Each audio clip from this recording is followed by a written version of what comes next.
बिस्मिल्लाहिर्रहमानिर्रहीम, अस्सलाम वालेकुम। आप देख रहे हैं मुझे मेरे यूट्यूब चैनल पर और मैं मुज़म्मिल अवान हूँ। इलेक्शन कमीशन ऑफ पाकिस्तान की प्रेस रिलीज दरअसल एक चकमा है। चकमा कैसे है कि इलेक्शन कमीशन ऑफ पाकिस्तान को पाबंद होना पड़ेगा सुप्रीम कोर्ट ऑफ पाकिस्तान के फैसले पर, और सुप्रीम कोर्ट ऑफ पाकिस्तान ने जैसा कि इलेक्शन कमीशन को मखसूस नशिस्तों से मुतल्लिक अपने दिए गए फैसले पर अमल दरामद करने के लिए कहा, तो इस पर जी इलेक्शन कमीशन ऑफ पाकिस्तान ने एक प्रेस रिलीज जारी कर दी। इसके ऊपर बात करते हैं। दूसरा मामला एडहॉक जजेस का, जो 2 एडहॉक जजेस के नामों की मंजूरी हो चुकी है जुडिशल कमीशन के इजलास में, और उसमें काजी फाइज ईसा चीफ जस्टिस ऑफ पाकिस्तान, उन्होंने अपनी अक्सरियत को साबित कर दी है। उनकी अक्सरियत वाज़ेह हो चुकी है।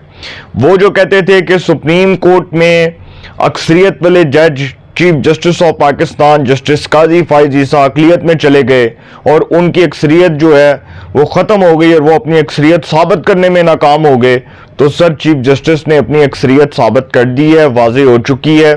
और जुडिशल कमीशन के इजलास में क्या ड्रामाई मोड़ आया, किस ड्रामाई मोड़ के ऊपर जो है वो बात आकर इख्तिताम पजीर हुई, इसके ऊपर भी बात करूंगा। दोनों मामला बड़े इंपॉर्टेंट हैं। सबसे पहले इलेक्शन कमीशन ऑफ पाकिस्तान की जो प्रेस रिलीज है ये ज़रा थोड़ी बड़ी है, इसलिए मैंने इसको दूसरे फ़ॉन में कर दिया है, तो वो मैं आपके सामने रखने जा रहा हूं कि इलेक्शन कमीशन ऑफ पाकिस्तान का कल और आज सुप्रीम कोर्ट के हुक्म पर अमल दरामद के सिलसिले में इजलास हुआ। ये प्रेस रिलीज यहां से शुरू हो रही है। इलेक्शन कमीशन ने सुप्रीम कोर्ट के फैसले पर अमल दरामद करने का फैसला किया है। ताहम इलेक्शन कमीशन की लीगल टीम को हदायत जारी की गई कि अगर सुप्रीम कोर्ट के फैसले के किसी पॉइंट पर अमल दरामद में रुकावट है तो वो फौरन आइडेंटिफाई करें, उसकी शनाख्त करें, ताकि मजीद रहनुमाई के लिए सुप्रीम कोर्ट से रजू किया जाए। मजीद एक सियासी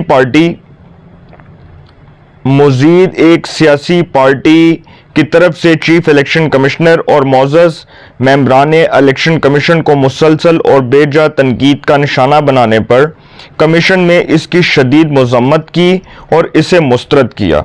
कमीशन ने जी उसकी मज़म्मत भी की और उसे मुस्तरद भी किया। कमीशन से इस्तीफे का मुतालबा मज़का खेज है। कमीशन किसी किस्म के दबाव को खातिर में ना लाते हुए आइन और कानून के मुताबिक काम करता रहेगा।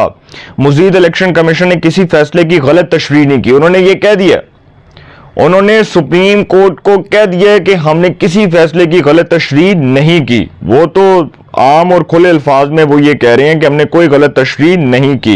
इलेक्शन कमीशन ने पीटीआई के इंट्रा पार्टी इलेक्शन को दुरुस्त करार नहीं दिया, जिसके खिलाफ पीटीआई मुख्तलिफ फॉरम्स पर गई और इलेक्शन कमीशन के फैसले को अप होल्ड किया गया। पीटीआई के इंट्रा पार्टी इलेक्शन वैलिड नहीं थे, जिसके लॉजिकल कॉन्सिक्वेंस में इलेक्शन एक्ट की दफा 215 के तहत बैट का निशान विदड्रॉ किया गया।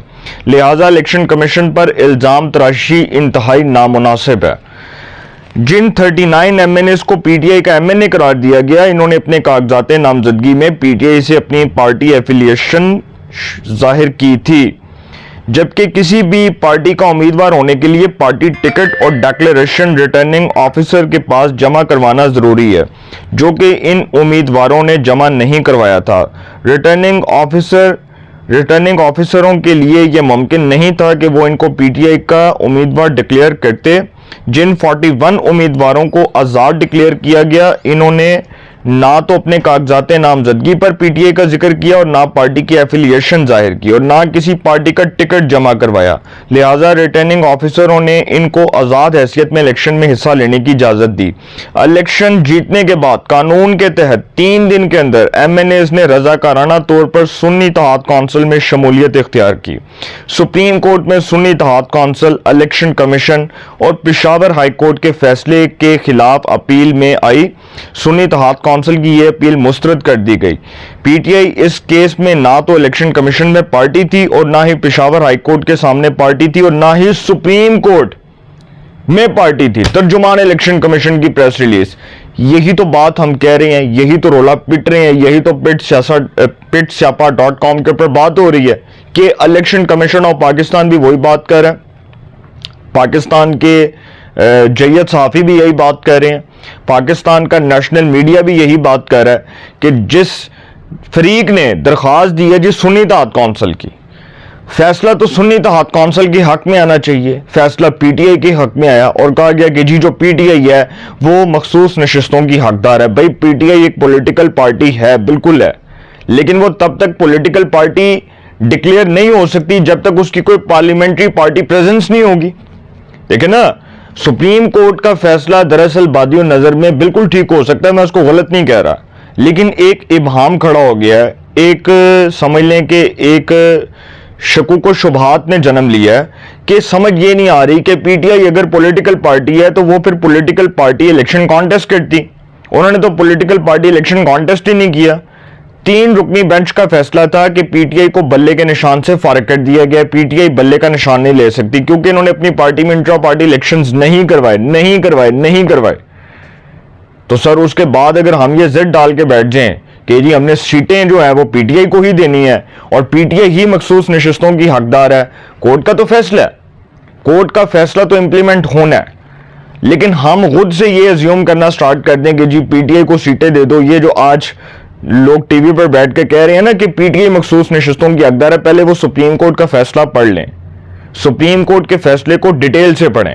इलेक्शन कमीशन ऑफ पाकिस्तान की प्रेस रिलीज का मकसद ये नहीं है कि सुप्रीम कोर्ट के फैसले को फौरी तौर पर तस्लीम कर लिया जाए, वो तस्लीम करने से इंकारी भी नहीं है, वो तो चाहते हैं कि तस्लीम कर लिया जाए, लेकिन जब तक तफसीली फैसला नहीं आ जाता, जब तक इसका डिटेल वर्डिक्ट नहीं आ जाता, तब तक सर इबहाम खड़ा रहेगा, इसी तरह कंट्रोवर्सी जन्म लेती रहेगी, क्योंकि तफसीली फैसले के अंदर बहुत सी चीज़ें वाज़ेह हो जाएंगी। लेकिन उससे पहले जो नजर सानी की दरख्वास्त है, नजर सानी की जो दरख्वास्त है उसके ऊपर मैं नेक्स्ट व्लॉग में तो बात करूंगा, उससे पहले नजर सानी की दरख्वास्तों पर भी फैसला होना है।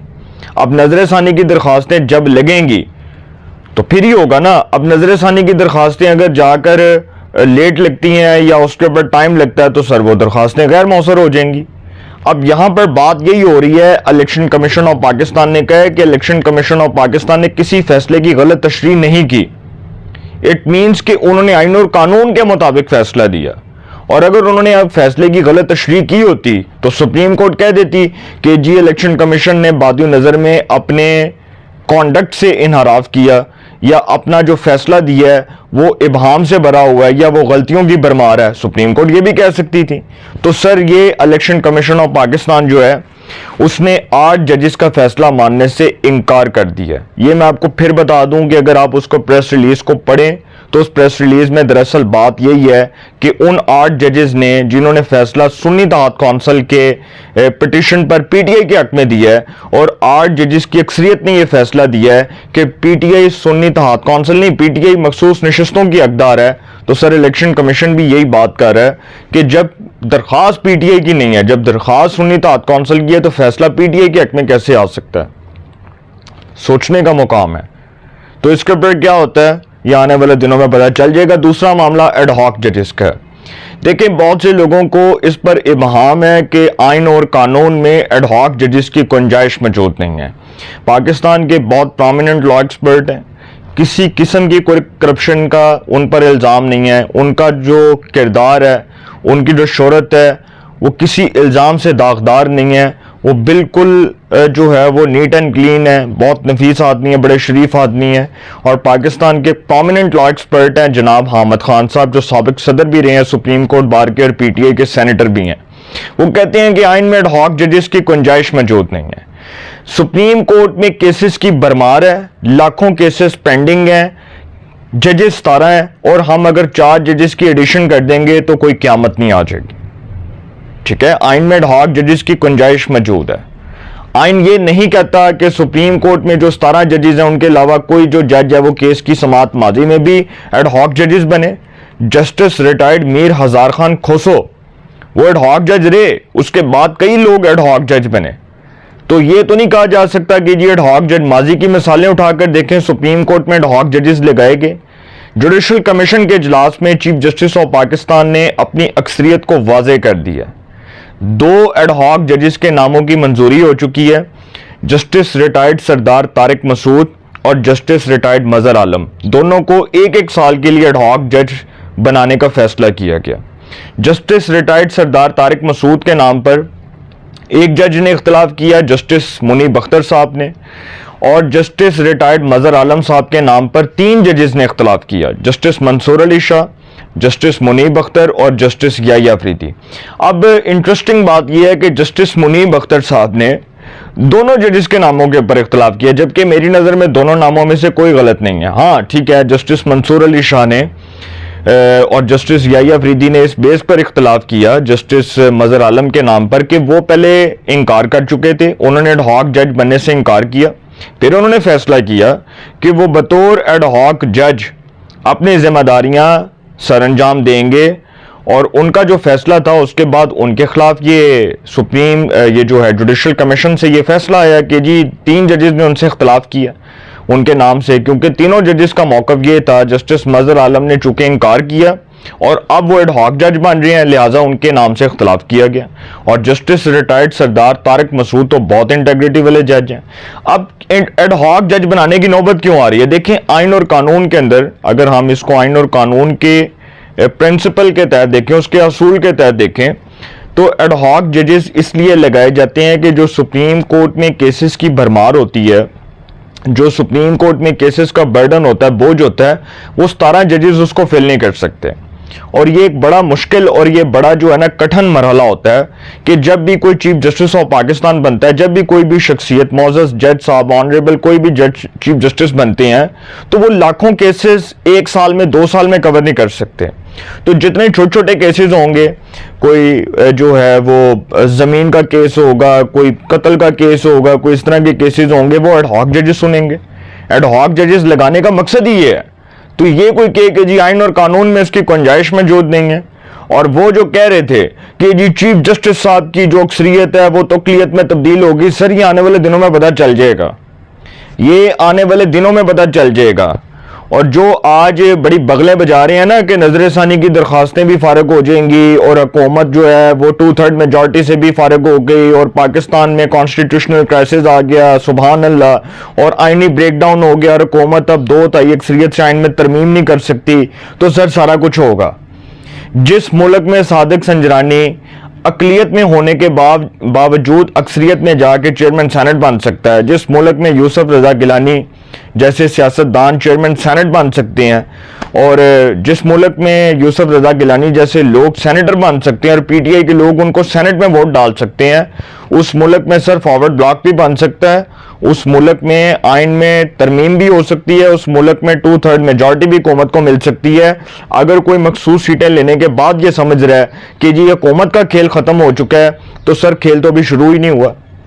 खेल तो शुरू होगा तो बड़ा दिलचस्प होगा, और आप देखेंगे जब मैदान में सब आएंगे, जब मैदान में सारे लोग आएंगे, तो उसके बाद आप देखिएगा कि खेल दिलचस्प भी होगा और उसके जो है वो नताइज भी बड़े दिलचस्प होंगे। तो अभी जो ये समझ रहे हैं कि हुकूमत 2/3 मेजॉरिटी से फारग हो गई है और पाकिस्तान में आइनी ब्रेकडाउन हो गया, तो सर आने वाले दिनों में पता चल जाएगा, आने वाले दिनों में पता चल जाएगा। और जो इस पर बगलें बजा रहे हैं वो बगले नहीं, वो आंसुओं के साथ रोएंगे, और इतना रोएंगे कि उनको चुप करवाने वाला कोई नहीं होगा। अपनी राय का कमेंट्स में जरूर इज़हार कीजिएगा। इंशाल्लाह एक नए सेगमेंट के साथ फिर मुलाकात होगी। अपना बहुत ख्याल रखिएगा। आला निगहबान।